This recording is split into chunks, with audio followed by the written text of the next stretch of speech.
Advocate V P Sreepadmanabhan, ഈ പിണറായി ഭരിച്ചിരുന്നപ്പോഴും തുടർന്ന് V D Satheesan അധികാരത്തിൽ വന്നപ്പോഴും ഈ വഖഫിന്റെ വിഷയത്തിൽ നടന്ന കോലാഹലങ്ങൾ നമ്മൾ കാണുകയാണ്. ഇപ്പോൾ നോക്കൂ, വലിയ രാഷ്ട്രീയ യുദ്ധം തന്നെ മുന്നണിക്കകത്ത് രൂപം കൊള്ളുന്നൊരു സാഹചര്യം. ഒപ്പം തന്നെ പ്രതിപക്ഷം പതിവ് പോലെ തന്നെ BJPയും കോൺഗ്രസും തമ്മിൽ അവിശുദ്ധ ഡീൽ എന്നാരോപിച്ച് രംഗത്തെത്തുന്ന സാഹചര്യവും കൂടി വരികയാണ്. ഈ PM ശ്രീ പോലുള്ള വിഷയങ്ങളിൽ എന്നതുപോലെ തന്നെ ഈ വിഷയത്തിലും വളരെ കൃത്യമായ ഒരു രാഷ്ട്രീയ കളിയല്ലേ ഇടത് വലത് മുന്നണികളുടെ ഭാഗത്തു നിന്നും ഉണ്ടാകുന്നത്?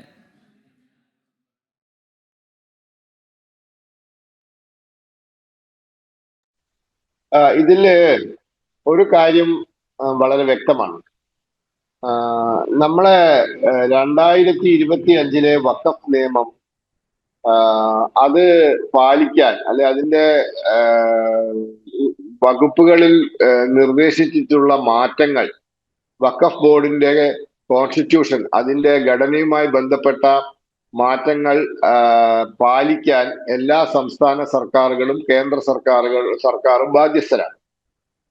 എന്താണ് 2025 വന്ന കാതലായ മാറ്റങ്ങൾ?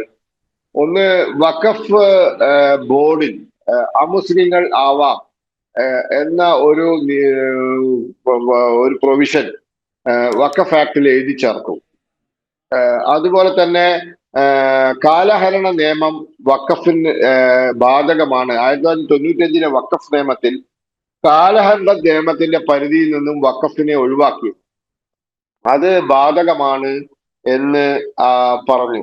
2, വഖഫ് ബൈ യൂസ് എന്നൊന്നും ഇല്ല, അങ്ങനെ അത് അംഗീകരിക്കാൻ സാധ്യമല്ല എന്നൊരു കാര്യം പറഞ്ഞു. അപ്പൊ ഇതൊക്കെയാണ്. അതുപോലെ തന്നെ വഖഫ് ട്രൈബ്യൂണലിന്റെ വിധിക്കെതിരെ ഹൈക്കോടതിയിൽ നിങ്ങൾ റിട്ടിന് പോണ്ട, നിങ്ങൾക്ക് അപ്പീലായിട്ട് തന്നെ പോകാം എന്ന് അവര് പറഞ്ഞു. അതോടൊപ്പം തന്നെ ട്രൈബൽ, അതായത് ആദിവാസി ഭൂമികൾ വഖഫിന്റെ പരിധിയിൽ നിന്നും ഒഴിവാക്കി. അതോടൊപ്പം ഈ കുട്ടികൾക്കും മഹിളകൾക്കുമുള്ള പിന്തുടർച്ചാ അവകാശം അത് പൂർത്തീകരിച്ചതിന് ശേഷമേ വഖഫിന് അവകാശം ഉണ്ടാവുള്ളൂ എന്ന് പറഞ്ഞു. അതോടൊപ്പം തന്നെ ഈ ട്രസ്റ്റുകൾ, മുസ്ലിം ചാരിറ്റി, മുസ്ലിം ട്രസ്റ്റുകളെ, അവയ്ക്കുള്ള നീക്കിയിരിപ്പുകളെ, സംഭാവനകളെ അതിനെ വഖഫിൽ നിന്നും ഒഴിവാക്കി. ഇത്രയും കാര്യമാണ് കാതലായ മാറ്റമായി വന്നത്. ആ സമയത്താണ് ഒരു പറ്റം ഹർജിക്കാർ ബഹുമാനപ്പെട്ട സുപ്രീം കോടതിയെ സമീപിച്ച് വഖഫ് നിയമം അപ്പാടെ സ്റ്റേ ചെയ്യണമെന്ന് പറഞ്ഞു. സുപ്രീം കോടതി അതിന് വിസമ്മതിച്ചു. വിസമ്മതിച്ചിട്ട് സുപ്രീം കോടതി പറഞ്ഞ കാര്യം 3 കാര്യങ്ങളാണ്. സുപ്രീം കോടതി താൽക്കാലികമായി ഇടപെട്ടത് 3 കാര്യങ്ങളിലാണ്. ഒന്ന്, ഒരാൾക്ക് വഖഫ് ചെയ്യണമെങ്കിൽ അയാൾ 5 വർഷം എങ്കിലും, അതായത് വഖഫ് ചെയ്യുന്നതിന് മുമ്പ് 5 വർഷമെങ്കിലും മുസ്ലിം ആയിരിക്കണം. ഒരു മുസ്ലിമായി പ്രാക്ടീസ് ചെയ്യുന്ന, അതായത് ആ മതത്തിൽ അനുസരിച്ച് ജീവിക്കുന്ന, ആ മതം സ്വീകരിച്ച് മതത്തിനനുസരിച്ച് ജീവിക്കുന്ന ആളായിരിക്കണം. അങ്ങനത്തെ ഒരാൾ വഖഫ് ചെയ്താലേ അത് അംഗീകരിക്കാൻ പറ്റുള്ളൂ, വഖഫായി അംഗീകരിക്കാൻ പറ്റുള്ളൂ എന്ന പ്രൊവിഷൻ അത് സുപ്രീം കോടതി സ്റ്റേ ചെയ്തു. സുപ്രീം കോടതി പറഞ്ഞത്, അങ്ങനെ ഏത് രീതിയിലാണ് ഒരാൾ 5 വർഷമായി ഈ മുസ്ലിം മതം അനുസരിച്ച് ജീവിക്കുന്നുണ്ട് എന്നത് നിശ്ചയിക്കാനുള്ള ചട്ടങ്ങൾ ഇപ്പോൾ ഇല്ല, അത് അവ്യക്തമാണ്. അപ്പൊ അങ്ങനത്തെ ഒരു മെക്കാനിസം വരട്ടെ, ഒരു ചട്ടങ്ങൾ വരട്ടെ. ഈ രീതിയിൽ ജീവിച്ചാൽ അയാൾ 5 വർഷമായി ഇസ്ലാം അനുശാസിക്കുന്ന രീതിയിൽ, അല്ലെ ഇസ്ലാം ആണ് എന്ന് പറയാൻ പറ്റുമെന്ന ചട്ടങ്ങൾ വരുന്നത് വരെ തൽക്കാലത്തേക്ക് ആ പ്രൊവിഷൻ സ്റ്റേ ചെയ്തു. മറ്റൊന്ന്, ജില്ലാ കളക്ടർമാർക്ക് വഖഫ് ബോർഡോ അല്ലെങ്കിൽ മറ്റെന്തെങ്കിലും സ്ഥാപനമോ സർക്കാർ ഭൂമി കൈവശപ്പെടുത്തിയിട്ടുണ്ടെങ്കിൽ, വഖഫ് ആക്കിയിട്ടുണ്ടെങ്കിൽ, അത് ജില്ലാ കളക്ടർമാർക്ക് ഏകപക്ഷീയമായി അത് സർക്കാർ ഭൂമിയായി പ്രഖ്യാപിച്ച് ഏറ്റെടുക്കാനുള്ള അധികാരം, അത് സെക്ഷൻ 3C അധികാരമാണ്. അത് ഏറ്റെടുത്തതിന് ശേഷം അതിനെ സംബന്ധിച്ചൊരു അന്വേഷണം നടക്കുക. ആ അന്വേഷണം നടക്കുന്ന സമയത്ത് ആ ഭൂമി വഖഫ് ആയിരിക്കില്ല.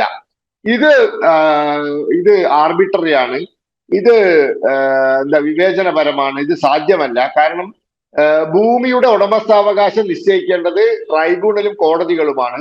അത് എക്സിക്യൂട്ടീവിന് ആ അധികാരം കൊടുക്കാൻ പറ്റില്ല. അത് നമ്മുടെ അധികാര വികേന്ദ്രീകരണത്തിന്, സെപ്പറേഷൻ ഓഫ് പവേഴ്സിന് എതിരാണ് എന്ന് പറഞ്ഞ് അത് സ്റ്റേ ചെയ്തു. മറ്റൊന്ന് വളരെ പ്രധാനപ്പെട്ട കാര്യം, ഇപ്പോഴത്തെ വിവാദവുമായി ബന്ധപ്പെട്ടത് ഈ വഖഫ് ബോർഡുകളിലെ അമുസ്ലിം പ്രാതിനിധ്യം. ഈ സുപ്രീം കോടതി ഒരു പരിധി നിശ്ചയിച്ചു. സംസ്ഥാന വഖഫ് ബോർഡുകളിൽ 3 ആള് വരെയും കേന്ദ്ര വഖഫ് ബോർഡിൽ 4 ആളെയും വെക്കാം എന്ന് പറഞ്ഞു. പരമാവധി 4, അവിടെ 3, സംസ്ഥാനങ്ങളിൽ 3, കേന്ദ്രത്തിൽ 4. അതോടൊപ്പം ഒരു കാര്യം പറഞ്ഞു, സിഇഒ, ചീഫ് എക്സിക്യൂട്ടീവ് ഓഫീസർ വഖഫ് ബോർഡിന്റെ സ്വാഭാവിക IAS ഉദ്യോഗസ്ഥനായിരിക്കുമല്ലോ, അത് പരമാവധി മുസ്ലിം ആവാൻ, ഒരു ഇസ്ലാമിക വിശ്വാസി ആവാൻ ശ്രമിക്കണം. അതിൽ മുസ്ലിങ്ങളെ വെക്കാം, പക്ഷെ പരമാവധി ഒരു മുസ്ലിം ആവാൻ നോക്കണം എന്നൊരു നിർദ്ദേശവും സുപ്രീം കോടതി കൊടുത്തു. ഇപ്പൊ ഇവിടുത്തെ തർക്കം എന്താണ്? ഇവിടുത്തെ തർക്കം കേരളത്തിലെ വഖഫ് ബോർഡ് അമുസ്ലിങ്ങൾക്ക് പ്രാതിനിധ്യം ഇല്ലാത്തത് കൊണ്ട് 2025 പാർലമെന്റ് പാസ്സാക്കിയ നിയമത്തിന് വിരുദ്ധമായിട്ടാണ് ഇത് പ്രവർത്തിക്കുന്നത് എന്നുള്ളത് കൊണ്ട് ഹൈക്കോടതിയുടെ ഭാഗത്ത് ചില ഇടപെടലുണ്ടായി. അപ്പൊ ഈ കേസ് കോടതിയിൽ വന്നപ്പോൾ സംസ്ഥാന സർക്കാർ സ്വീകരിച്ച നിലപാട് എന്താണ്? 14 വകുപ്പ് പ്രകാരമുള്ള നിബന്ധനകൾ ഞങ്ങൾ പാലിച്ചോളാം, ഞങ്ങൾ വേണ്ട നടപടി എടുത്തോളാം എന്നാണ് സത്യവാങ്മൂലം കൊടുത്തത്. അങ്ങനെ കൊടുത്തതിന് ശേഷം ഇപ്പോൾ അത് സാധ്യമല്ല, അത് BJPയുടേതാണ്.